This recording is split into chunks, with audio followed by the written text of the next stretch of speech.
தந்தை மகன் தூயாவியாரின் பெயராலே. ஆண்டவருடைய தூதர் மரியாவுக்கு தூதுரைத்தார். அருளறிந்த மரியை வாழ்க, ஆண்டவர் உடனே, பெண்களுக்குள் ஆசி பெற்றவர் நீரே, உம்முடைய திருவயிற்றின் கனியாய் இயேசும் ஆசி பெற்றவரே. புனித மரியே, இறைவனின் தாயே, பாவிகளாயிருக்கிற எங்களுக்காக இப்பொழுதும் எங்கள் இறப்பின் வேளையிலும் வேண்டிக் கொள்ளும். ஆமேன். இதோ ஆண்டவருடைய அடிமை, உமது சொற்படியே எனக்கு ஆகட்டும். அருளறிந்த மரியை வாழ்க, ஆண்டவர் உடனே, பெண்களுக்குள் ஆசி பெற்றவர் நீரே, உம்முடைய திருவயிற்றின் கனியாய் இயேசும் ஆசி பெற்றவரே. புனித மரியே, இறைவனின் தாயே, பாவிகளாயிருக்கிற எங்களுக்காக இப்பொழுதும் எங்கள் இறப்பின் வேளையிலும் வேண்டிக் கொள்ளும். ஆமேன். வாக்கு மனிதரானார், நம்மிடையே குடிகொண்டார். அருளறிந்த மரியை வாழ்க, ஆண்டவர் உடனே, பெண்களுக்குள் ஆசி பெற்றவர் நீரே, உம்முடைய திருவயிற்றின் கனியாய் இயேசும் ஆசி பெற்றவரே. புனித மரியே, இறைவனின் தாயே, பாவிகளாயிருக்கிற எங்களுக்காக இப்பொழுதும் எங்கள் இறப்பின் வேளையிலும் வேண்டிக் கொள்ளும். ஆமேன். கிறிஸ்துவின் வாக்குறுதிகளுக்கு நாங்கள் தகுதி பெறும்படி இறைவனின் தூய அன்னையை எங்களுக்காக வேண்டிக் கொள்ளும். மன்றாடுவோமாக.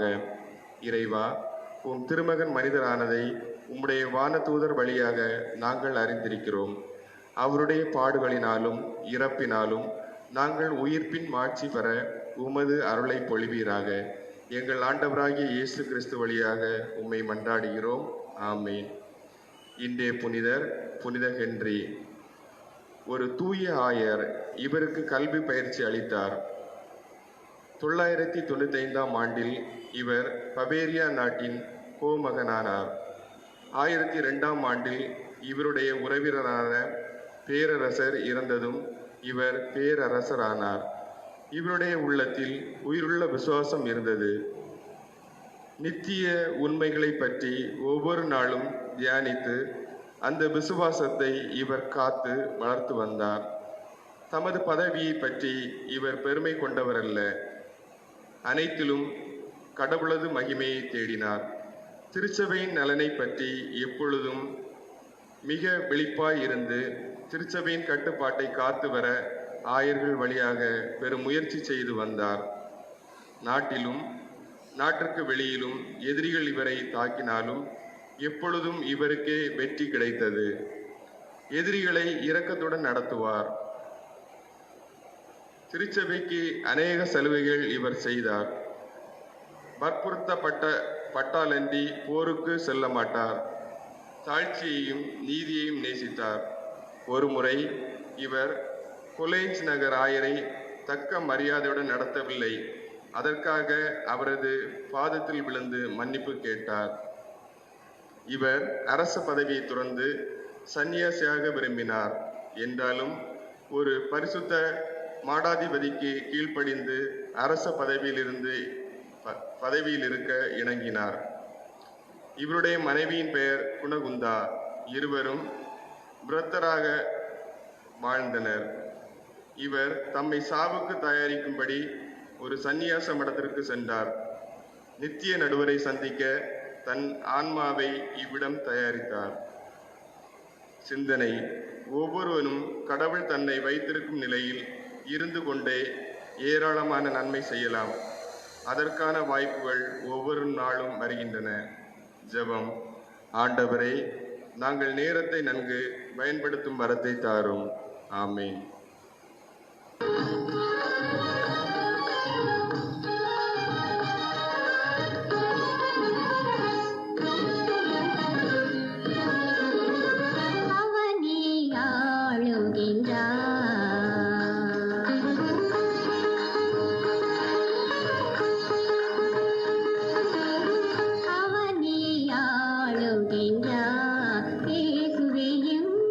அடியே நினோ குமையா கடிமை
நான் நேர்மையில் நிலைத்திருந்து உமது முகம் காண்பேன்.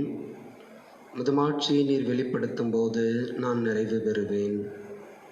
திருப்பாடல்கள் 16 இறைவசனம் 15. அன்புக்கினியவர்களே, இன்றைய தெய்வீக திருப்பலியில் தங்களுடைய 43வது ஆண்டு திருமண நாளை சிறப்பிக்கின்ற தம்பதியினர் அருள்தாஸ், திருமதி ஃபாத்திமா அருள்தாஸ் தம்பதியினருக்காகவும், அவர்களுடைய உடல் உள்ள சுகத்திற்காகவும், அவர்கள் ஈன்றெடுத்த பிள்ளைகளுக்காகவும் இந்த திருப்பலியிலே ஜெபிப்போம். திருப்பலியை நன்றி திருப்பலியாய் ஒப்பு கொடுத்து ஜெபிக்கின்றார்கள். மேலும் இன்று தன்னுடைய பிறந்த நாளை கொண்டாடுகின்ற நமது மறை மாவட்டத்தின் மறைமலை நகர் பங்கு பணியாளர் அருத்தந்தை பால் ஜான் அவர்களுக்காகவும், அவருடைய பங்கு பணிகளுக்காகவும் கடவுளுக்கு நன்றி சொல்லி இந்த திருப்பலியிலே ஜெபிப்போம். மேலும் தன்னுடைய பிறந்த நாளை கொண்டாடுகின்ற திருவாளர் ஷாம் அவர்கள் நன்றி திருப்பலியாகவும் கடவுள் அவரையும் அவருடைய திருமண வாழ்வையும் குழந்தையையும் அவருடைய துணைவியார் மிரட்டா அவர்களையும் நிரம்ப ஆசீர்வதிக்க வேண்டும் என்று சொல்லி இந்த திருப்பலியிலே ஜெபிப்போம். மேலும் ஆண்டவருடைய சிறப்பு ஆசிர் வேண்டி மன்றாடுகின்ற அமெரிக்காவில் வசிக்கும் திருவாளர் சுனில், திருமதி ஷிபா சுனில் தம்பதியினரின் கருத்துக்களுக்காகவும், ஆண்டவருக்குள் நித்திலை பாறுதலை அடைந்திருக்கின்ற எம் ஃபிலோமினால், புரோமியோ, சார்லஸ், ராசாமணி இவர்களுடைய ஆண்மையிலை பாறுதலுக்காகவும் இந்த திருப்பலியிலே ஜெபிப்போம். தந்தை மகன் தூய ஆவியாரின் பெயராலே நம் தந்தையாக்கி கடவுளிடமிருந்தும் ஆண்டவராகிய இயேசு கிறிஸ்துவிடமிருந்தும் அருளும் அமைதியும் உங்கள் அனைவரோடும் இருப்பதாக. உம் ஆன்மாவோடும் இருப்பதாக. இறையேசுவில் அன்புக்குரியவர்களே, ஆண்டின் பொதுக்காலம் 15ஆம் வாரம் திங்கட்கிழமை. இன்றைய இறைவார்த்தை வழிபாடு நம்மையெல்லாம் இயேசுவின் சீடர்களாய், சீடத்திகளாய் இயேசுவின் மனநிலையிலிருந்து வாழ அழைப்பு கொடுக்கிறது. இயேசுனுடைய மனநிலை எதுவாக இருந்தது? அப்பா கடவுளை முதன்மைப்படுத்தியும் அப்பா கடவுளுக்கு முக்கியத்துவத்தை கொடுத்தும் அவருடைய விருப்பத்திற்கு ஏற்ப செயல்படுவதுமாய் இருந்தது. எனவே தான் கடவுள் இயேசுவை எல்லா பெயருக்கு மேலான பெயரை அளித்து மாட்சிப்படுத்தினார் என்று சொல்லி புனித பவுலுடையார் தன்னுடைய திருமடலில் குறிப்பிடுகின்றார். நாம் இயேசுவின் சீடர்களாய், சீடத்திகளாய் மாற வேண்டும் என்று சொன்னால், இன்று இயேசுவை நாம் முதன்மைப்படுத்தி அவர் நமக்கு கற்பித்த போதனைகளை முதன்மைப்படுத்தி முக்கியப்படுத்தி அவரை ஏற்றுக்கொண்டு அவருக்கு தகுதியுடையவராய் நாம் நம்மை மாற்றிக்கொள்ளுகின்ற பொழுது நாம் இயேசுவின் சீடர்களாய், சீடத்திகளாய் இருப்போம். இதைத்தான் இன்றைய இறைவார்த்தை வழிபாடு நமக்கு அறிவுறுத்துகிறது. இறைவாக்கினர் எசையா புத்தகத்திலிருந்து எடுக்கப்பட்ட இன்றைய முதல் வாசகத்தில் இஸ்ரவேல் மக்களுடைய தீச்செயல்களை எல்லாம் கண்டு மனம் சோர்வுற்ற கடவுள் இறைவாக்கினர் வழியாய் இப்படி சொல்லுகின்றார். நீ போய் என் மக்களிடம் சொல், முதலில் அவர்கள் தங்களை கழுவி தூய்மைப்படுத்திக் கொள்ளும்படி அவர்களை நீர் அறிவுறுத்து. அவர்களுடைய தீச்செயல்களை எல்லாம் என்னுடைய முன்னிலையிலிருந்து அகற்றும்படி நீர் அவர்களுக்கு போதி. தீமை செய்வதை முழுவதுமாய் விட்டொழிக்கும்படி அவர்களை வற்புறுத்து. நன்மை செய்ய அவர்களை கற்றுக்கொள்ள சொல். நீதியை நாடி தேடும்படி அவர்களுக்கு அறிவுறுத்து என்றெல்லாம் சொல்லி இன்றைய முதல் வாசகத்தின் வழியாய் இஸ்ரவேல் மக்களுக்கு இறைவாக்கினர் எசையா வழியாய் சொன்னதை கடவுள் என்று நமக்கும் சொல்லுகின்றார். நம்மையும் நம்முடைய எல்லா கடவுள் விரோத செயல்களிலிருந்தும் நம்மை வெளியேறும்படியாகவும் அவர் விரும்புகின்ற நீதியை நாடும்படியாகவும் திக்கற்றவருக்கும் ஏழைகளுக்கும் கைம்பெண்களுக்கும் ஒடுக்கப்பட்டோருக்கும் உதவி செய்கின்ற அவருடைய மக்களாய் வாழவும் அழைப்பு தருகின்றார். மன்றாடு சிலுவைகளை சுமந்து கொண்டு இயேசுவை பின் சொல்லுகின்றவர்கள்தான் இயேசுவுக்கு ஏற்புடையோராகவும் தகுதியுடையோராகவும் இருக்கிறார் என்பதை இன்றைய நற்செய்தியின் வழியாய் கடவுளின் மகன் நம் ஆண்டவர் இயேசு கிறிஸ்து நமக்கு பாடம் புகட்டுகின்றார். சிந்தனைகளோடு தொடர்ந்து ஜெபிப்போம். தூய மறை நிகழ்வுகளை நாம் கொண்டாடிட தகுதி பெறும் பொருட்டு நம்முடைய பாவங்களை ஏற்றுக்கொள்வோம்.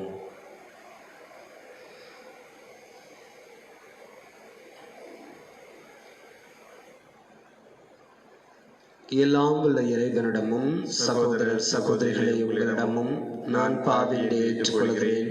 ஏனெனில் என் சிந்தனையாலும் சொல்லாலும் செயலாலும் கடமையில் தவறியதாலும் பாவங்கள் பல செய்தேன். என் பாவமே என் பாவமே என் பெரும் பாவமே. ஆகையால் எப்பொழுதும் கன்னியான புனித மரியாதையும் வானதூதர் புனிதர் அனைவரையும் சகோதரர் சகோதரிகளை உங்களையும் நம் இறைவனாகிய ஆண்டவரிடம் எனக்காக வேண்டிக் கொள்ள மன்றாடுகிறேன். எல்லாம் உள்ள இறைவன் நம் மீது இரக்கம் வைத்து நம் பாவங்களை மன்னித்து நம்மை முடிவில்லா வாழ்வுக்கு அழைத்துச் செல்வாராக. ஆமென். ஆண்டவரே இரக்கமாயிரும். ஆண்டவரே இரக்கமாயிரும். கிறிஸ்துவே இரக்கமாயிரும். கிறிஸ்துவே இரக்கமாயிரும். ஆண்டவரே இரக்கமாயிரும். ஆண்டவரே இரக்கமாயிரும். செபிப்போமாக. இறைவா, தவறி நடப்போர் நன்னெறிக்கு திரும்பி வர அவர்களுக்கு உமது உண்மையின் ஒளியை காட்டுகின்றீர். கிறிஸ்தவ நம்பிக்கையை கடைபிடிப்போர் அனைவரும் தமது பெயருக்கு பொருந்தாதவற்றை விளக்கவும் ஏற்றவற்றை செயல்படுத்தவும் செய்தருள்வீராக. உம்மோடு தூய ஆவியாரின் ஒன்றிப்பில் இறைவனாய் என்றென்றும் வாழ்ந்து ஆட்சி செய்யும் எங்கள் ஆண்டவர் இயேசு கிறிஸ்து வழியாக மன்றாடுகிறோம். ஆமென். முதல் வாசகம். உங்களை கழுவி தூய்மைப்படுத்துங்கள், உங்கள் தீச்செயலை என் திருமுன்னினின்று அகற்றுங்கள். இறைவாக்கினர் எசாயா நூலிலிருந்து வாசகம். அதிகாரம் 1, இறை வார்த்தைகள் 11 முதல் 17 முடிய. எண்ணற்ற உங்கள் பலிகள் எனக்கு எதற்கு என்கிறார் ஆண்டவர்.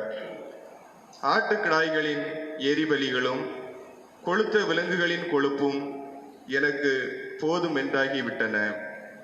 காளைகள், ஆட்டுக்குட்டிகள், வெள்ளாட்டு கிடாய்கள் இவற்றின் இரத்தத்திலும் எனக்கு நாட்டமில்லை. வெள்ளாட்டு கிடாய்கள் இவற்றின் இரத்தத்திலும் எனக்கு நாட்டமில்லை. நீங்கள் என்னை வழிபட என் திருமுன் வரும்போது இவற்றையெல்லாம் கொண்டு வந்து என் கோவில் முற்றத்தை மிதிக்க வேண்டும் என்று கேட்டது யார்?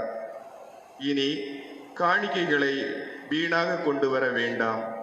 நீங்கள் காட்டும் தூவம் எனக்கு அருவருப்பை தருகின்றது.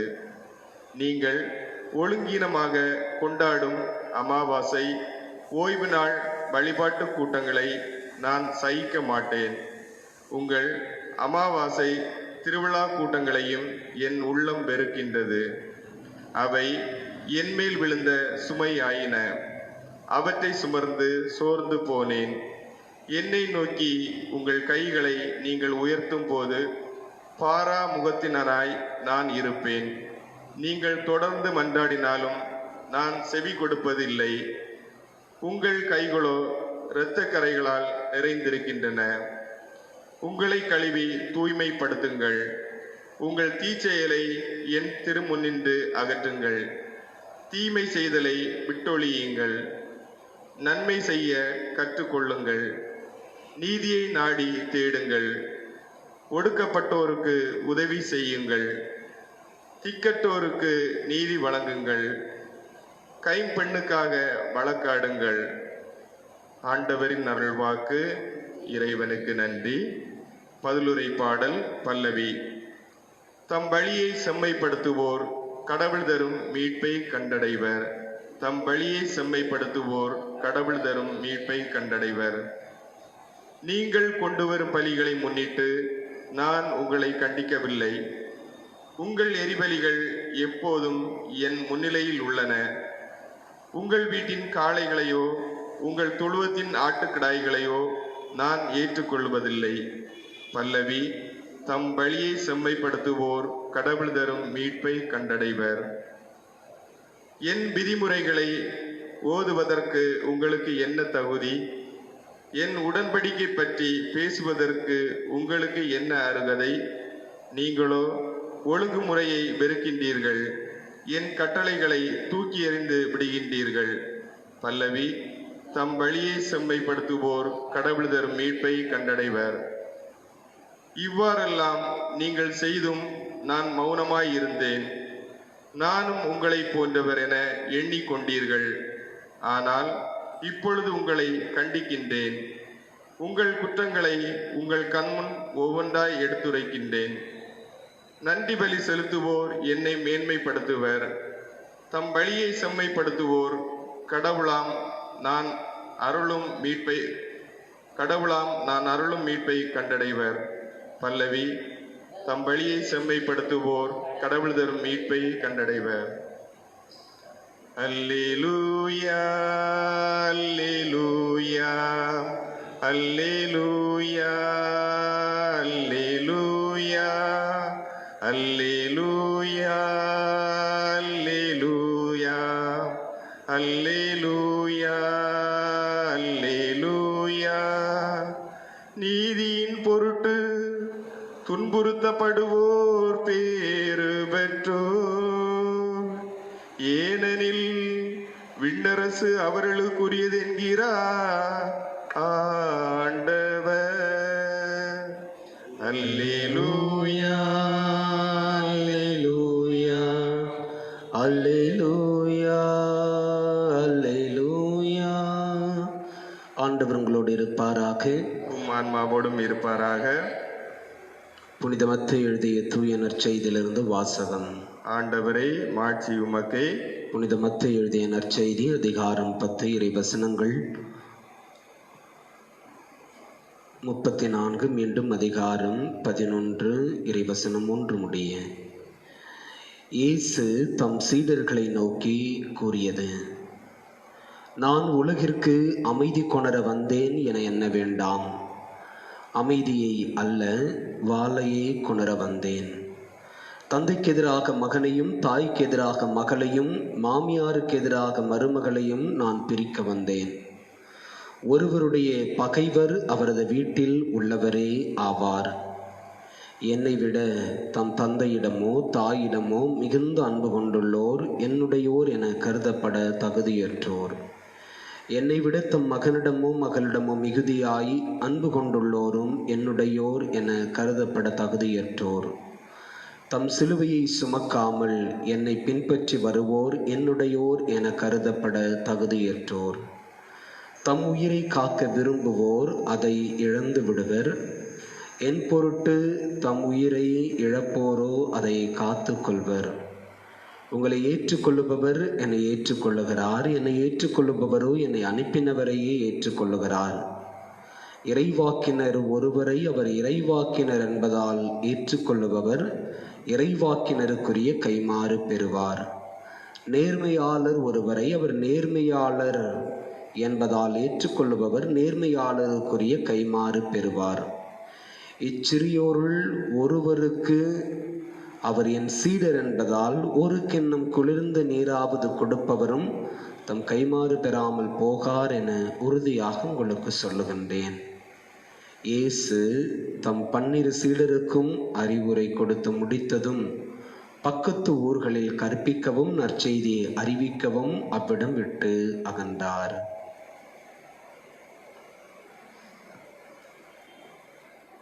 இது ஆண்டவரின் அருள்வாக்கு.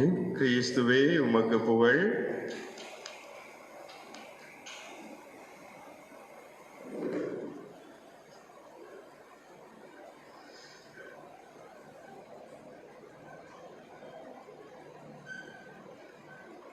உங்களை ஏற்றுக்கொள்ளுபவர் என்னை ஏற்றுக்கொள்ளுகிறார், என்னை ஏற்றுக்கொள்ளுபவரோ என்னை அனுப்பினவரையே ஏற்றுக்கொள்ளுகிறார்.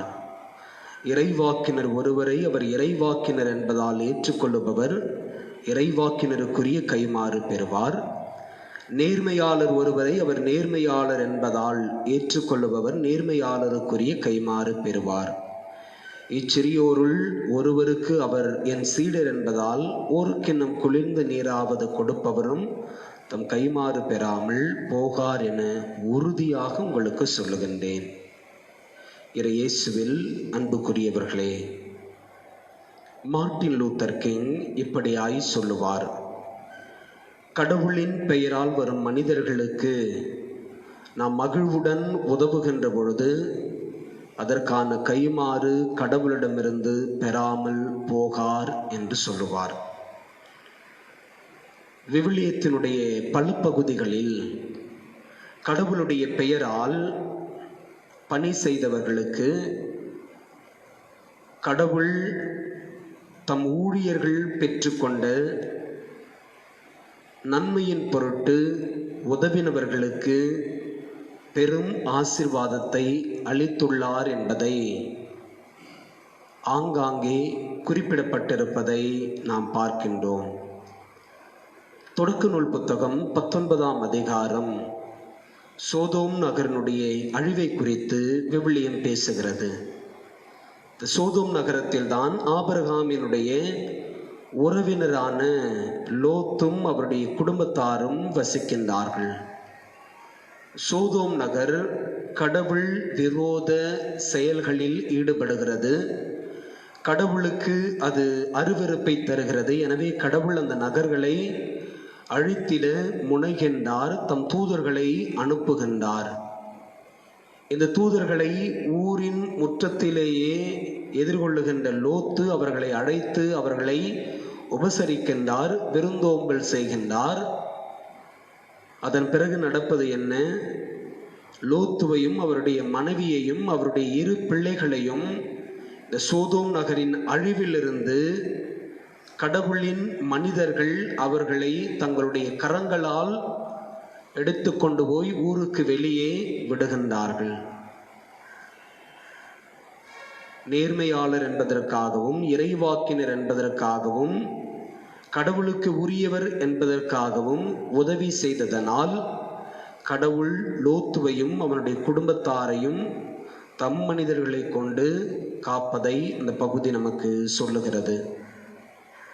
1 அரசர்கள் புத்தகம் 17ஆம் அதிகாரம் இறைவாக்கினர் எலியா குறித்து, அதாவது எலியா கடவுளின் பெயரால் நாடு முழுவதும் 3 ஆண்டுகள் மழை பெய்யாது பஞ்சம் ஏற்படும் என்கின்ற வாக்கை அளித்த பிறகு அவர் சாரிபாத்துக்கு ஓடி போகின்றார். அங்கே ஒரு கைம்பெண்ணிடம் அடைக்கலம் புகுகின்றார். பஞ்சம் தீரும் வரை அவர் வழியாக அவருக்கான உணவு அளிக்கப்படுகிறது. இறைவாக்கினருக்கு, கடவுளுடைய மனிதருக்கு உதவினார் என்பதற்காகவே கடவுள் எலியா வழியாக அந்த கைம்பெண்ணுடைய மகன், ஒரே மகன் நோயுற்று இறந்த பொழுது எலியா அந்த மகனுக்காக கடவுளிடம் மன்றாடி மீண்டும் உயிரை பெற்றுக்கொள்ளும்படி உதவுகின்றார்.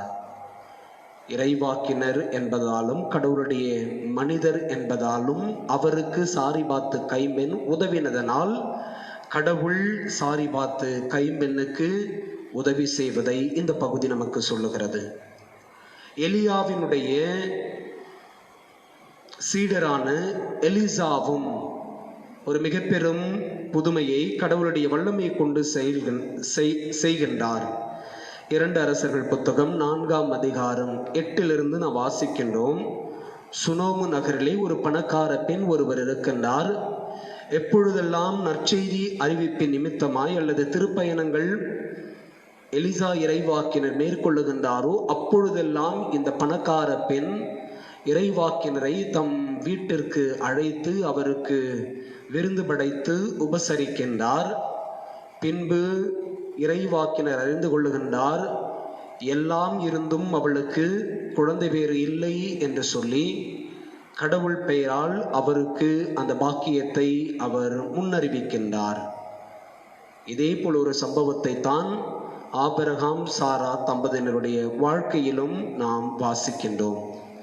அன்புக்குரியவர்களே, செய்தி இன்றைய நற்செய்தியினுடைய இறுதி பகுதியில் இயேசு உறுதியாக உங்களுக்கு சொல்லுகிறேன் என்பதை மீண்டும் நாம் உணர்ந்து கொள்ளும்படி, அது உண்மை என்பதை அறிந்து கொள்ளும்படி மேற்குறிப்பிட்ட விவிலிய பகுதிகளை இங்கு நான் மேற்கோள் காட்டினேன். நாம் கடவுளுடைய பெயரால் வருகின்ற ஒருவரை நாம் பெருமகிழ்வோடு வரவேற்கின்ற பொழுதும் அவர்களுக்குரியவற்றை நாம் செய்கின்ற பொழுதும் கடவுள் நமக்கு படி அளப்பார். இதுதான் இன்று நாம் உணர்ந்து கொள்ள வேண்டிய, தெரிந்து கொள்ள வேண்டிய செய்தியாக நான் பார்க்கின்றேன். இப்படி யாரெல்லாம் கடவுளுடைய மனிதருக்கு அல்லது கடவுளுடைய பெயரால் வருகின்றவர்களுக்கு உதவி செய்கின்றார்களோ அவர்களை எல்லாம் கடவுள் ஒருபோதும் குறைவுபடாமல் வழி நடத்தி இருக்கிறார் என்பதை நம்முடைய வேத புத்தகம் அழுத்தமாய் சொல்லுகின்றது. தோபித்து இறந்து போனவர்களை எல்லாம் எடுத்து அடக்கம் செய்தார். பார்வையற்ற நிலையில் இருந்த அவருக்கு கடவுள் பார்வை கொடுக்கின்றார். காரணம், இறைவாக்கினருக்குரிய பணியை தோபித்து மேற்கொண்டார். அன்புக்குரியவர்களை, திருத்துதர்கள் பணி புத்தகம் 9ஆம் அதிகாரத்தில் புனித பேதுரு கூட தோர்க்கா என்கின்ற ஒரு இளம் பெண்ணை உயிர் பெற்றட செய்வதை வாசிக்கின்றோம். அவரை குறித்து அங்கு சொல்லப்படுகிறது, அந்த யோப்பா நகர் மக்கள் எல்லாம் பேதுருவிடம் சொல்லுகின்றார், இவர் எப்பொழுதும் இரக்க செயல்களில் ஈடுபட்டு கொண்டிருந்தார். இரக்க செயல்களில் ஈடுபடுவது என்பது கடவுளுடைய தன்மை.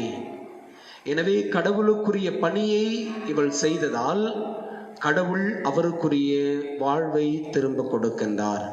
அன்புக்குரியவர்களே, எனவே தான் இயேசு உறுதியாக சொல்லுவதாக இந்த நற்செய்தி சொல்லுகிறது, என்னை ஏற்றுக்கொள்ளுபவர் என்னை அனுப்பினவரையே ஏற்றுக்கொள்ளுகின்றார்.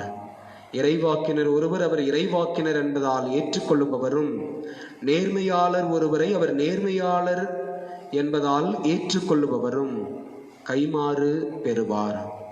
சிறியோருள் ஒருவர் அவர் என் சீடர் என்பதால் ஒரு கிண்ணம் குளிர்ந்த நீராவது கொடுப்பவரும் தம் கைமாறு பெறாமல் போகார். உறுதியாக சொல்லுகிறேன் என்று சொல்லி இயேசு சொல்லுகின்றார்.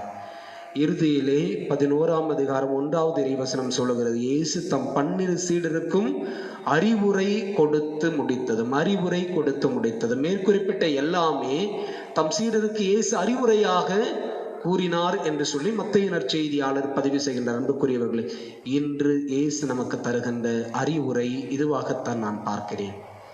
இதே அறிவுரையைத்தான் கடவுள் தம் இறைவாக்கினர் வழியாக இஸ்ரவேல் மக்களுக்கு சொல்லுகின்றார்.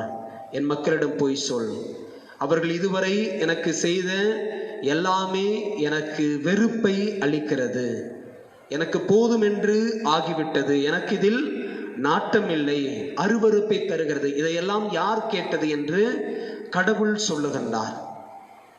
நான் விரும்புவது எதுவோ அதை செய்யும்படி என் மக்களுக்கு அறிவுறுத்து கடவுள் சொல்லி அனுப்புகின்றார். அவர்களிடம் போய் சொல், அவர்களை தூய்மைப்படுத்திக் கொள்ளும்படி அவர்களிடம் சொல், அவர்களை முற்றிலுமாய் கழுவிக்கொண்டு மனமாறி என்னிடம் திரும்பி வரும்படி நீ அவர்களுக்கு போதனை கொடு, நன்மை செய்ய கற்றுக்கொள்ளும்படி அவர்களை நீ அறிவுறுத்து, நீதியை நாடி தேடும்படியும் ஒடுக்கப்பட்டோருக்கு உதவி செய்யும்படியும் திக்கற்றோருக்கு நீதி வழங்கும்படியும் குறிப்பாக கைம்பெண்களுக்காக வழக்காடும்படியும் என் மக்களுக்கு அறிவுரை கூறு. இயேசு தம்முடைய சீடர்களுக்கு அறிவுரையாக கொடுத்தார். முதல் வாசகத்தின் வழியாய், எசையா இறைவாக்கினர் வழியாய் அப்பா கடவுள் நமக்கு அறிவுரை கொடுக்கின்றார். அன்புக்குரியவர்களே, இன்று அப்பா கடவுளும் மகன் கடவுளும் நமக்கு அறிவுரை கொடுக்கின்றார்கள். எப்படிப்பட்ட கிறித்துவ வாழ்வை நாம் வாழ வேண்டும் என்று சொல்லி அன்னை மரியாள் அப்படிப்பட்ட ஒருவராகத்தான் இருந்தார். கடவுளை ஏற்றுக்கொண்டார், அவர் அளித்த வார்த்தையை ஏற்றுக்கொண்டார். அந்த வார்த்தை இயேசுவாய் அவருடைய பணிக்குடத்தில் இருந்தது. அவர் விரும்பினதை அன்னை மரியாள் செய்தார். தம் மகனும் அப்படித்தான் இருக்க வேண்டும் என்று சொல்லி அன்னை மரியாள் தன் மகனுக்கும் பயிற்சி அளிக்கின்றார். அப்பாவினுடைய விருப்பத்தை ஏற்று இயேசுவும் எல்லா இடத்திலும் நன்மை செய்து கொண்டே செல்லுகின்றார். அன்புக்குரியவர்களே, கடவுள் என்று நமக்கு தருகின்ற இந்த சிந்தனையை உள்வாங்கிக் கொண்டு கடவுளுடைய பெயரால் வருகின்ற ஒவ்வொருவரையும் நாம் பெருத்த மகிழ்வோடு வரவேற்று அவர்களுக்கு நாம் உதவிட, அல்லது அடுத்தவருக்கு நாம் உதவி செய்வது கடவுளுடைய தன்மை என்பதை உணர்ந்து வாழ்ந்திட இந்த திருப்பலியிலே நாம் ஜெபிப்போம். இறைவன் என்றென்றும் வாழ்த்தப் பெறுவாராக.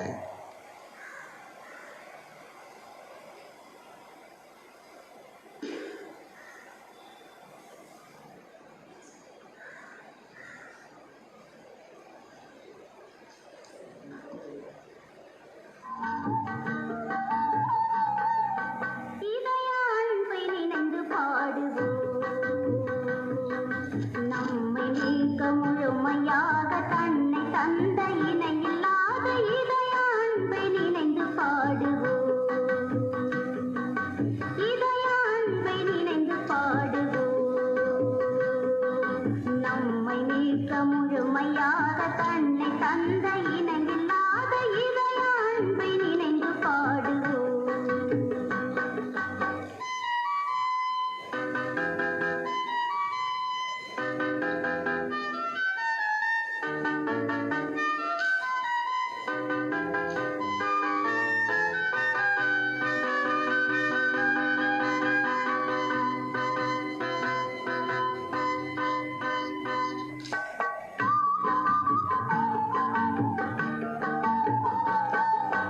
அன்பினாலே பற்றி எரியும் இதயம் இதயம் அரு சுரந்து பொங்கி வழியும் இதயம் இதயம். அன்பினாலே பற்றி எரியும் இதயம் இதயம் அரு சுரந்து பொங்கி வழியும் இதயம் இதயம். பாவி நம்மை தேடி தெரியும் இதயம் இதயம். பாவி நம்மை தேடி தெரியும் இதயம் இதயம். பாதத்தோடு பாதுகாக்கும் இதயம் இதயம். இதய அன்பை நினைந்து பாடுவோம். அன்புமிக்க சகோதர சகோதரிகளே, என்னுடையதும் உங்களுடையதுமான இந்த தெய்வீக திருப்பலி எல்லாம் உள்ள தந்தையாகிய இறைவனுக்கு ஏற்றதாகும்படி செபியுங்கள். ஆண்டவர் தமது பெயரின் புகழ்ச்சிக்காகவும் மாட்சிக்காகவும் நமது நன்மைக்காகவும் புனித திரு அவை அனைத்து நலனுக்காகவும் உமது கையிலிருந்து பலியை ஏற்றுக்கொள்வாராக. ஆண்டவரே, உம்மை நோக்கி மன்றாடும் திரு அவையின் காணிக்கைகளை கண்ணோக்கி அருளும். உம் நம்பிக்கையாளர் புனிதத்தில் வளர உதவும் உணவாக இவற்றை மாற்றி அருள்வீராக. எங்கள் ஆண்டவர் இயேசு கிறிஸ்து வழியாக மன்றாடுகிறோம். ஆமென். ஆண்டவர் உங்களோடு இருப்பாராக. உம் ஆன்மாவோடும் இருப்பாராக. இதயங்களை மேலே எழுப்புங்கள். ஆண்டவரிடம் எழுப்பியுள்ளோம். நம் இறைவனாகிய ஆண்டவருக்கு நன்றி கூறுவோம். அதே தகுதியும் நீதியும் ஆனது. ஆண்டவரே, தூயவரான தந்தை என்றும் உள்ள எல்லாம் வல்ல இறைவா, எங்கள் ஆண்டவராகிய கிறிஸ்து வழியாக நாளும் இவ்விடத்திலும் நாங்கள் உமக்கு நன்றி செலுத்துவது மெய்யாகவே தகுதியும் நீதியுமாகும், எங்கள் கடமையும் மீட்புக்குரிய செயலுமாகும். கிறிஸ்துவில் அனைத்தும் புதுப்பிக்கவும் அவருடைய நிறைவில் நாங்கள் அனைவரும் பங்கு பெறவும் நீர் திருவுளமானீர். ஏனெனில் கடவுள் வடிவில் விளங்கிய அவர் தம்மையே வெறுமையாக்கி சிலுவையில் சிந்திய தமது இரத்தத்தால் யாவும் அமைதி பெறச் செய்தார். எனவே அவர் அனைத்துக்கும் மேலாக உயர்த்தப்பட்டு தமக்கு கீழ்ப்படிவோர் அனைவருக்கும் நிலையான மீட்பின் காரணரானார். ஆகவே வானதூதர் முதன்மை வானதூதரோடும் அரியணையில் அமர்வோர் தலைமை தாங்குவாரோடும் வான்படைகளின் அணிகள் அனைத்தோடும் சேர்ந்து நாங்களும் அது மாற்றி புகழ்ந்து பாடி முடிவின்றி சொல்லுவதாவது: தூயவர் தூயவர் தூயவர், வான்படைகளின் கடவுளாம் ஆண்டவர். விண்ணகமும் மண்ணகமும் உமது மாட்சியால் நிறைந்துள்ளன. உன்னதங்களிலே ஓசானா. ஆண்டவர் பெயரால் வருகிறவர் ஆசி பெற்றவர். உன்னதங்களிலே ஓசானா.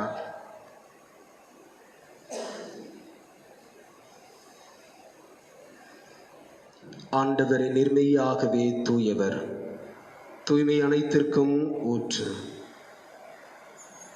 ஆகவே உம்முடைய ஆவியை பொழுது இக்காணிக்கைகளை தூய்மைப்படுத்த உம்மை வேண்டுகிறோம். இவ்வாறு எங்கள் ஆண்டவர் இயேசு கிறிஸ்துவின் உடலும் இரத்தமுமாக எங்களுக்கு இவை மாறுவனவாகுக. இயேசு பாடுபட உளம் கனிந்து தம்மை கையளித்த போது அப்பத்தை எடுத்து உமக்கு நன்றி செலுத்தி அதை பிட்டு தம் சீடர்களுக்கு அளித்து இயேசு கூறியதாவது: அனைவரும் இதிலிருந்து பெற்று உண்ணுங்கள், ஏனெனில் இது உங்களுக்காக கையளிக்கப்படும் என் உடல்.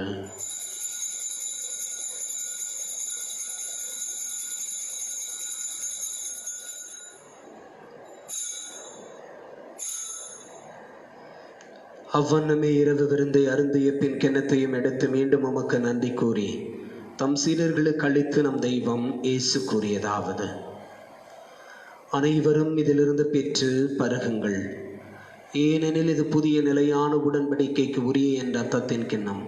இது பாவ மன்னிப்புக்கென்று உங்களுக்காகவும் பலருக்காகவும் சிந்தப்படும். இதை என் நினைவாக செய்யுங்கள்.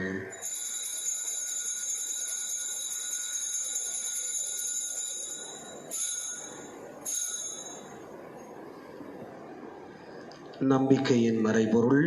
ஆண்டவரே, நீர் வருமளவும் உமது இறப்பினை அறிக்கையிடுகின்றோம், உமது உயிர்ப்பினையும் எடுத்துரைக்கின்றோம். ஆகவே ஆண்டவரே, நாங்கள் கிறிஸ்துவின் இறப்பினையும் உயிர்ப்பினையும் நினைவு கூர்ந்து வாழ்வு தரும் அப்பத்தையும் மீட்பளிக்கும் கிண்ணத்தையும் உமக்கு ஒப்புக் கொடுக்கிறோம். உம் திருமுன் என்று ஊழியம் புரிய தகுந்தவர்களை எங்களை ஏற்றுக்கொண்டார். எனவே உமக்கு நன்றி செலுத்துகிறோம். மேலும் கிறிஸ்துவின் உடலிலும் இரத்தத்திலும் பங்கு கொள்ளும் எங்களை தூய ஆவியார் ஒன்று சேர்க்க வேண்டும் என உம்மை தாழ்மையுடன் ஆடுகிறோம். ஆண்டவரை உலகெங்கும் பரவி இருக்கும் அது திரு அவை நினைவு கூர்ந்தருளும் எங்கள் திருத்தந்தை பிரான்சிஸ், எங்கள் ஆயர் தந்தை நீதிநாதன், எல்லா திருநிலையினர் ஆகிய அனைவரோடும் உமது திரு அவை அன்பில் நிறைவு பெறச் செய்தருளும். மேலும் உயிர்த்தெழும் எதிர்நோக்குடன் துயில் கொள்ளும் எங்கள் சகோதரர் சகோதரிகளையும் இறந்தோர் அனைவரையும் இரக்கத்துடன் நினைவு கூர்ந்தும் அது திருமுக ஒளியினுள் ஏற்றருளும். எங்கள் எல்லார் மீதும் இரக்கமாயிரும். கடவுளின் கன்னித்தாயான புனித மரியா, அவருடைய அன்பு கணவரான புனித யோசேப்பு, புனித திருத்தூதர்கள், இவ்வுலகிலும் உகந்தவராய் இருந்தோர் ஆகிய புனிதர் அனைவருடனும் நாங்கள் நிலை வாழ்வில் பங்கு கொள்ளும் தகுதி பெற்று உம் திருமகன் இயேசு கிறிஸ்து வழியாக உம்மை புகழ்ந்தேத்தும் வரமருள மன்றாடுகிறோம்.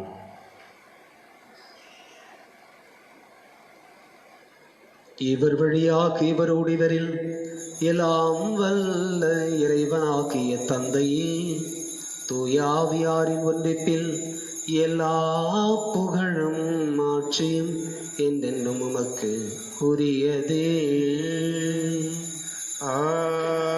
ஆமென், ஆமென், ஆமென்.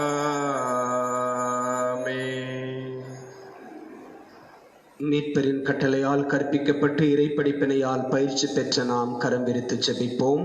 விண்ணுலகில் இருக்கின்ற எங்கள் தந்தையே, உமது பெயர் தூயதென போற்ற பெறுக. உமது ஆட்சி வருக.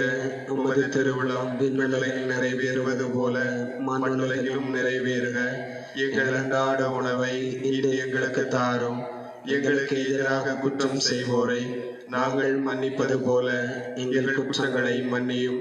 எங்களை சோதனைக்கு உட்படுத்தாதையும் தீமையிலிருந்து எங்களை விடுவித்தருளும். ஆண்டவரே, தீமை அனைத்திலும் இருந்தும் எங்களை விடுவித்து எங்கள் வாழ்நாளில் அமைதியை கனிவுடன் அருளும் ஆடுகிறோம். உமது இரக்கத்தின் உதவியால் நாங்கள் பாவத்திலிருந்து எப்போதும் விடுதலை பெற்று யாதொரு கலக்கமுமின்றி நலமாயிருப்போமாக. நாங்கள் எதிர்நோக்கி இருக்கும் பேரின்பத்திற்காகவும் மீட்பராகிய இயேசு கிறிஸ்துவின் வருகைக்காகவும் காத்திருக்கின்றோம். ஏனெனில் ஆட்சியும் வல்லமையும் மாட்சியும் என்றென்றும் உமதே. ஆண்டவர் இயேசு கிறிஸ்துவை, அமைதி உங்களுக்கு விட்டுச் செல்கிறேன், என் அமைதி உங்களுக்கு அளிக்கிறேன் என்றும் திருத்தூதர்களுக்கு மொழிந்தீரே. எங்கள் பாவங்களை பாராமல் முது திரு அவையின் நம்பிக்கையை கண்ணோக்கி முது திருவுளத்திற்கு ஏற்பதற்கு அமைதியும் ஒற்றுமையும் அளித்தருள்வீராக. என்றென்றும் வாழ்ந்து ஆட்சி செய்கின்றவர் நீரே. ஆமென். ஆண்டவருடைய அமைதி உங்களோடு என்றும் இருப்பதாக, உம் ஆன்மாவோடும் இருப்பதாக. ஒருவருக்கொருவர் ஆண்டவர் தருகின்ற அமைதியை பகிர்ந்து கொள்வோம். உலகின் பாவங்களை போக்கும் இறைவனின் செம்மறியே, எங்கள் மேல் இரக்கமாயிரும். உலகின் பாவங்களை போக்கும் இறைவன் செம்மறியே, எங்கள் மேல் இரக்கமாயிரும். உலகின் பாவங்களை போக்கும் இறைவன் செம்மறியே, எங்களுக்கு அமைதியை அளித்தருளும்.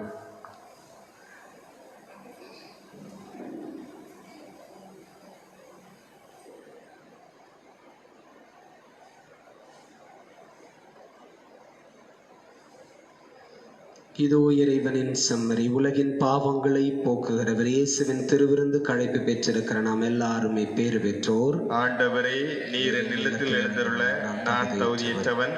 ஆனால் ஒரு வார்த்தை மட்டும் சொல்லியருளும், எனது ஆன்மா நலமடையும்.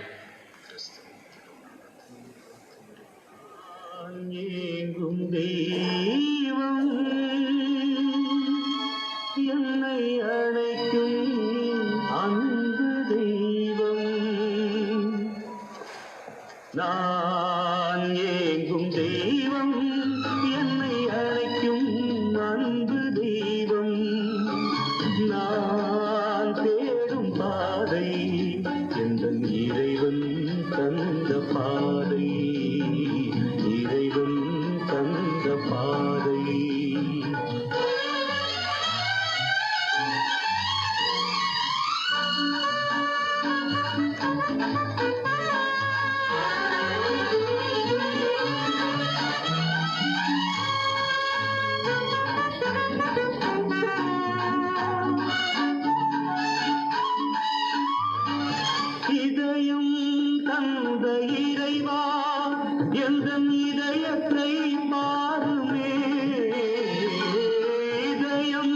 தந்த இறைவா எந்தன் இதயத்தை பாருமே.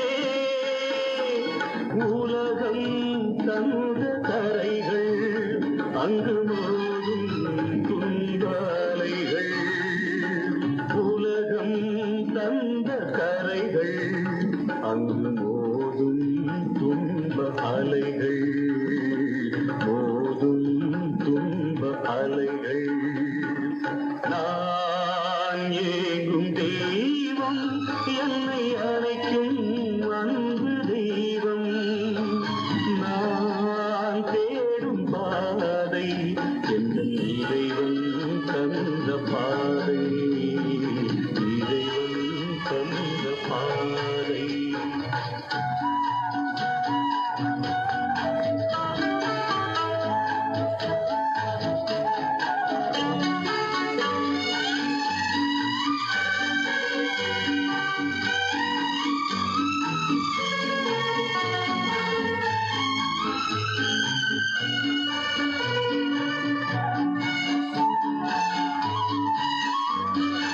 இளமை தங்கும் உள்ளம் அங்கு புரளும் ஆசை வெள்ளம்.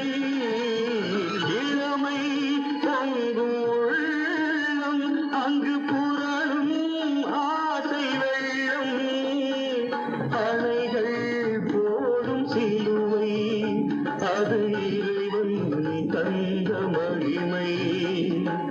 அலைகள் போடும் சிலுவை அது இறைவன் தந்த மகிமை. இறைவன் தந்த மகிமை. நான் ஏங்கும் தெய்வம் என்னை அழைக்கும் அன்பு தெய்வம். நான் தேடும் பாதை என் இறைவன் தந்த பாதை. திருவிருந்து பல்லவி.